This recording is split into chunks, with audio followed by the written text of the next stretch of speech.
Bonjour tout le monde, 24 minutes pour sauver la planète, c'est vraiment pas beaucoup.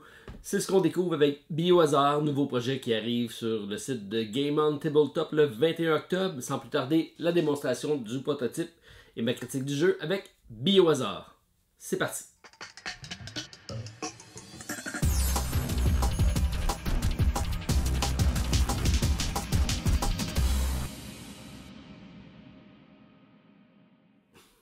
Bonjour tout le monde, bien content de vous retrouver pour la présentation d'un nouveau prototype. Il s'agit du jeu Biohazard, donc 24 minutes pour sauver la planète. Pourquoi 24 minutes? Parce que c'est un jeu en temps réel. On va devoir avoir 3 rondes de 8 minutes pour espérer résoudre ce puzzle qui se joue de façon coopérative. Alors, c'est un jeu fort intriguant.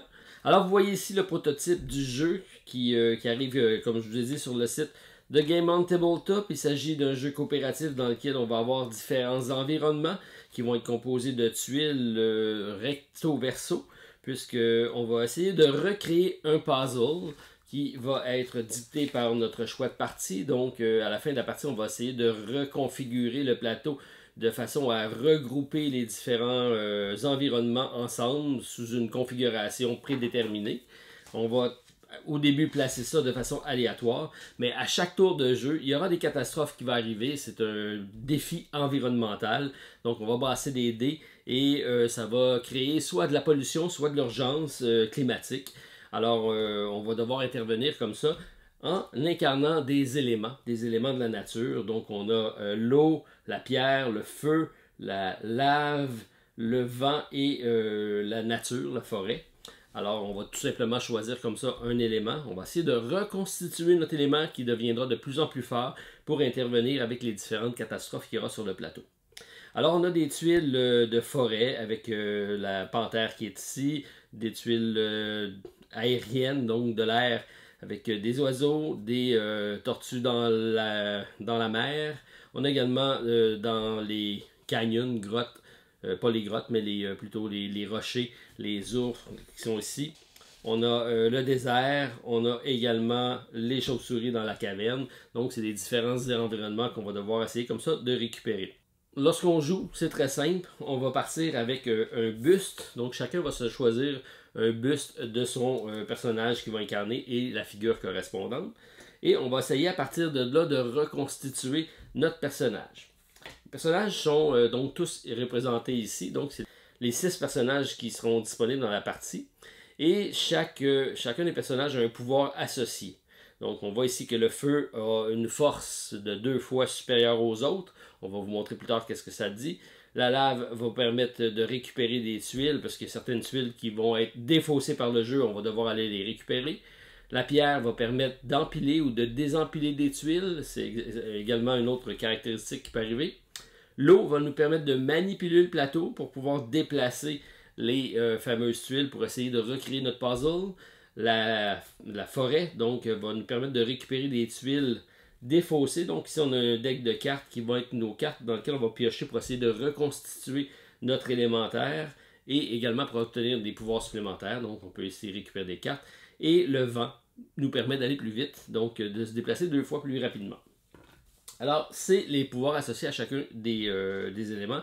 Par contre, on va pouvoir donc comme ça utiliser quand même tous les pouvoirs des autres personnages en reconstituant notre élément à partir de pièces qu'on va piocher, mais on peut toujours utiliser les éléments des 2 autres qui sont à côté de nous. Comme ici, je pars avec la forêt, mais je vais essayer de recréer celui-ci, mais je peux utiliser des composantes d'eau et d'air pour pouvoir récupérer donc le maximum de pouvoir, ce qui veut dire que je vais avoir ces 3 pouvoirs ici de disponibles, donc le déplacement des tuiles, la récupération de ces cartes-ci et la vitesse accrue avec mon personnage si je réussis à trouver les bons éléments.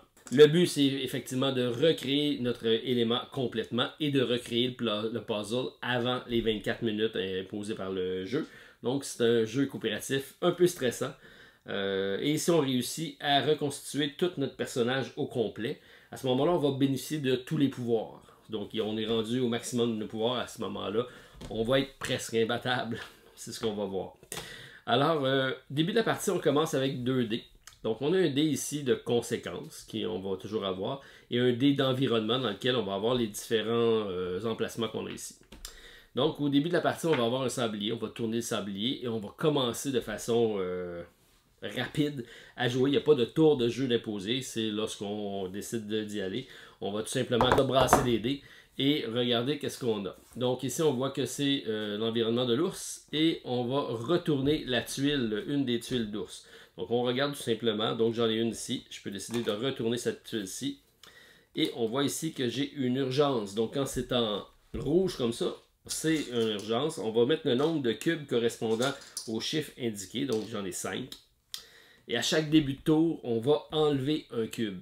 Lorsque on va enlever tous les cubes de cette case-ci, on va tout simplement perdre la carte. Donc on va enlever, on va défausser cet élément-ci. Alors on se doit de régler cette urgence-ci avant 5 tours, si on veut, puisque sinon on va tout simplement perdre ce terrain ici. Alors j'ai brassé mes dés, maintenant je peux faire mes actions. Et mes actions, ça dit que je vais faire des actions à hauteur de 1, une action égale 1 cube. Selon le nombre de composantes que j'ai dans mon élément, j'en ai seulement un au début, donc mes tours sont assez limités. Alors qu'est-ce que je peux faire durant mon tour?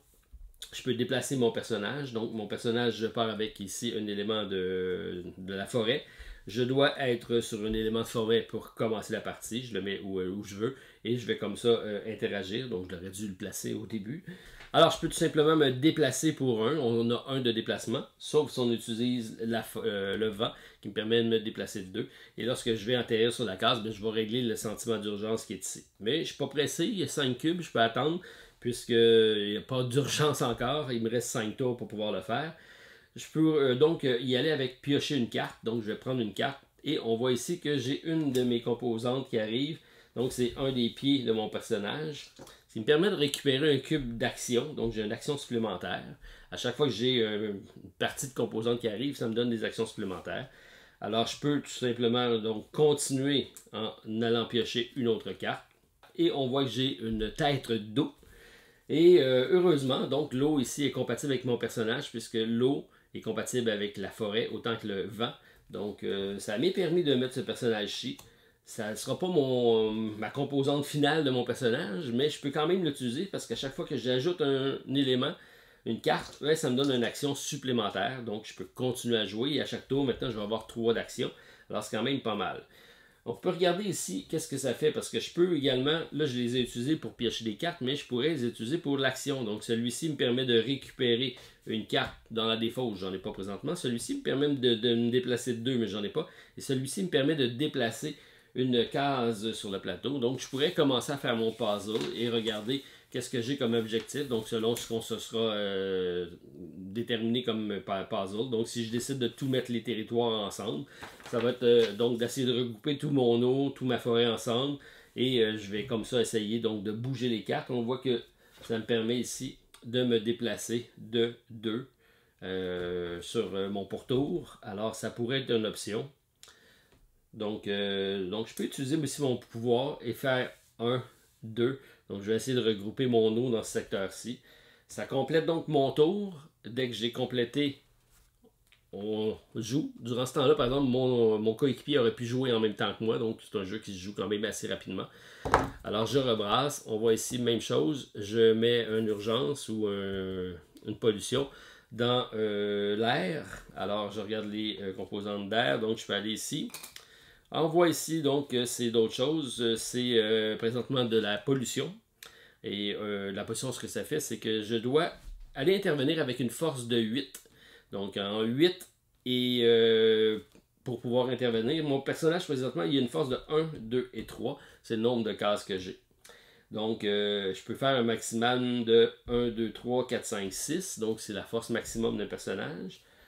On se rappelle aussi que si j'ai des composantes de feu, lui, il vaut pour 2. Donc, on voit qu'il est plus fort. Il peut monter jusqu'à 12.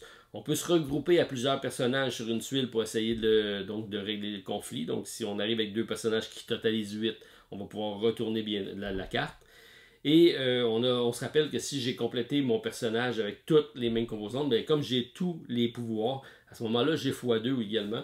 Ce qui me permettra d'avoir un personnage qui vaut 12 en réalité. Alors, ce qui est quand même efficace pour aller régler la pollution. On voit ici que je ne serais pas capable de faire ça.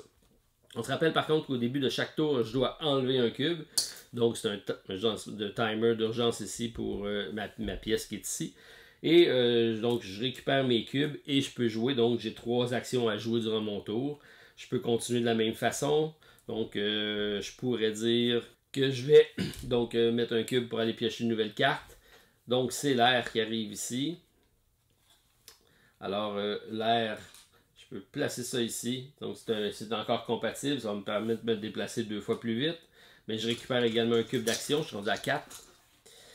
J'en ai maintenant, il m'en reste 3. Donc je peux en prendre un. Ici, toujours pour déplacer ma tuile. Donc je peux faire 1, 2. Je vais envoyer ça ici. Donc j'ai déplacé de 2 ma tuile. Je peux en prendre un pour me déplacer ici. Donc je vais aller régler cette urgence-ci. On va tout simplement enlever ça. On va retourner cette carte-ci.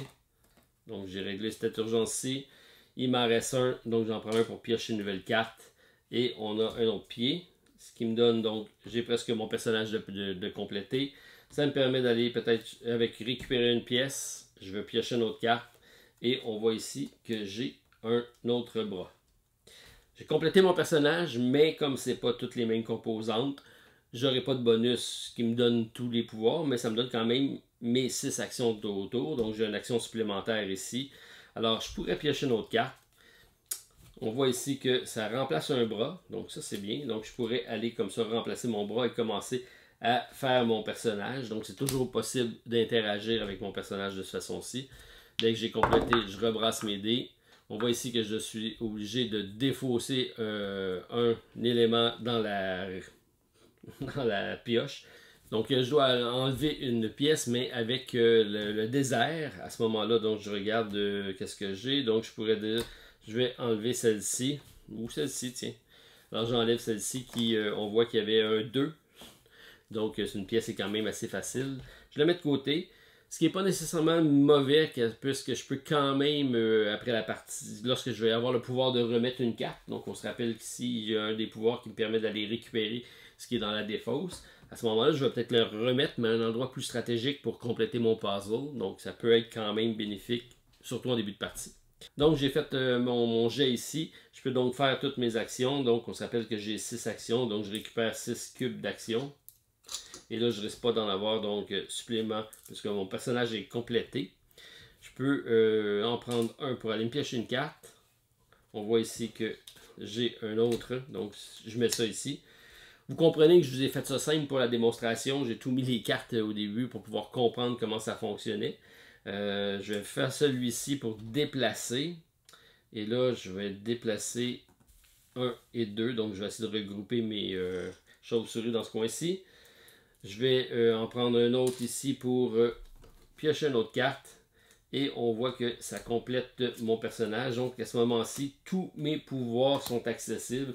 Donc je peux, à partir de ces composantes-ci, effectuer tous les pouvoirs-là. Donc je pourrais dire, je vais prendre un ici pour aller récupérer la fameuse tuile que j'ai perdue.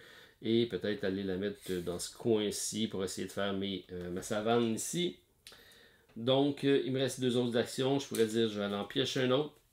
Et c'est ce que je voulais vous montrer. Il y a quand même d'autres tuiles. C'est pas toutes des tuiles de corps. J'ai également des tuiles qui vont me permettre de bonifier mon personnage. Donc, il faut toujours par contre que je fasse attention au contour. On voit ici que j'ai du bleu, du vert. Et je peux le mettre en des endroits qui vont me permettre donc de connecter les emplacements de même nature. On voit ici que j'en ai un qui est de multicouleur, donc qui peut recevoir à peu près toutes les pièces. Comme j'ai du vert, je peux la mettre ici. Et on voit ici que si j'utilise mon cube d'action ici, ça me permet d'aller enlever une composante qui est mise de côté sur les poubelles. Donc il y a plusieurs actions qui vont être disponibles. On a la possibilité de dépolluer des secteurs. Dans le cas ici, c'est des tuiles de jungle. On a possibilité pour 3 actions d'aller piocher la carte qu'on souhaite ici à l'intérieur. Il y en a une force de la nature ici qui me permet d'avoir donc x2 sur une composante. Donc je pourrais dépasser même le maximum que j'ai à mon personnage, parce que si je réussis à aller mettre, je mets ça ici, donc ici je pourrais avoir 6 x 2, 12, puis si je mets un jeton là, je vais me ramasser en plus avec des capacités supplémentaires. Alors c'est la possibilité donc de faire ça. Donc à chaque tour, je brasse, j'active, Et j'active mon plateau et j'active mon personnage jusqu'à temps que j'aille plus d'action. Durant ce temps-là, ben, mon coéquipier joue. On fait ça jusqu'à temps qu'on ait nos 8 minutes d'épuisé. On prend une pause, on se fait un plan stratégique, on retourne le sablier et on recommence comme ça à chaque tour. Mais à chaque fois, on va additionner un nouveau dé. Et lorsque je tombe au deuxième sablier, ben, je brasse. Et à ce moment-là, on voit ici que ben, je vais retourner une pièce avec une jungle et une savane. Et ça va donc comme ça accélérer. Et lorsque j'arrive à mon troisième sablier, ben, je prends les 3 dés et je brasse tout ça pour utiliser donc les 3 secteurs. Donc on voit que ça s'en va en s'accélérant également. Donc qu'est-ce qu'on a sur le dé? On défausse une tuile de la section requise. Ici, on va empiler 2 tuiles. Donc si j'ai une tuile, admettons, avec la savane ici et j'ai ça, donc je vais empiler une tuile à l'emplacement où ce que je veux, donc correspondante. Il va falloir que j'utilise un sort pour pouvoir défaire la composition, mais il y a certaines compositions qui me disent ici, exemple, d'empiler dans le centre une tuile, donc c'est peut-être aussi des choses que je dois faire, dépendamment du scénario. Donc ici on empile, ici on tourne, ici on défausse, et c'est pas mal ça. Donc c'est les 3 actions qu'on peut retrouver sur le plateau. Alors, on fait nos 3 rondes comme ça, en essayant de refaire le puzzle, en faisant une certaine coopération pour récupérer notre personnage, parce que ça, c'est un prérequis pour la victoire. Donc, avoir complètement recréé notre élémentaire et de recréer le puzzle. Donc, c'est assez engageant, difficile, stressant pour les jeux en temps réel. Moi, c'est pas ma tasse de thé, je vous le dis tout de suite. J'aime le jeu, j'aime la coopération du jeu. L'aspect chaotique, par contre, je comprends que ça fonctionne bien. Mais c'est sûr que moi, surtout quand je joue en solo, j'aime ça peut-être y aller plus tranquille. Et je vais vous montrer comment moi je le joue en solo. Donc il y a toujours la possibilité de prendre 2 personnages et d'interagir avec le jeu comme dans la faction, dans le jeu de base. Sinon, ce que je fais, c'est que je prends mes 2 dés qui sont ici. Et là, c'est ma variante à moi, je vous le dis tout de suite, c'est pas dans le Kickstarter. Mais ce que je fais, donc, je mets mon dé qui s'en vient ici sur le premier emplacement ici. Ce qui fait que je bloque ce pouvoir-ci pour ce tour-ci. Je joue mon tour de jeu et j'enlève le chrono. Je le fais donc tout simplement en jouant de façon normale. Donc, je joue un tour de jeu, je déplace mon cube, je joue un deuxième tour de jeu, je déplace mon dé, c'est-à-dire, j'en joue un autre, je déplace mon dé, mais à chaque fois, je bloque le pouvoir correspondant, je le déplace, et quand j'arrive ici, c'est là que je passe à ma deuxième phase, donc je récupère le dé, et le tour suivant, je recommence avec un autre, et je rebrasse ça comme ça. Donc, on comprend que je vais faire ça, ensuite, je vais récupérer l'autre dé, et je vais refaire un autre tour complet, donc c'est une série de tours. Ce qui fait en sorte qu'on a un meilleur contrôle, ça devient plus un puzzle game stratégique, mais il faut quand même user de stratégie pour le faire en peu de temps, parce qu'on n'a pas beaucoup de tours de jeu, parce que c'est assez limité qu'est-ce qu'on a ici comme possibilité. Alors c'est comme ça que je le joue en solo pour pouvoir enlever l'élément stress, mais vous pouvez très bien le faire avec le fameux chrono et essayer de vaincre le jeu. Alors, c'était ma brève présentation de Biohazard, 24 minutes pour sauver la planète. Donc, jeu qui arrive le 21 octobre 2021 sur Game on Tabletop. Donc, c'est de François Berdo. Et ben, j'invite à aller voir le lien dans la description pour avoir plus de détails au niveau de la campagne et aller encourager François pour son projet. Donc, bonne chance pour la campagne. Puis, espérant avoir un financement participatif concluant pour toi. Alors, ça complète ma présentation de la vidéo. Sur ce, on se revoit prochainement pour une autre vidéo à la Société des Jeux. Bye tout le monde, à la prochaine.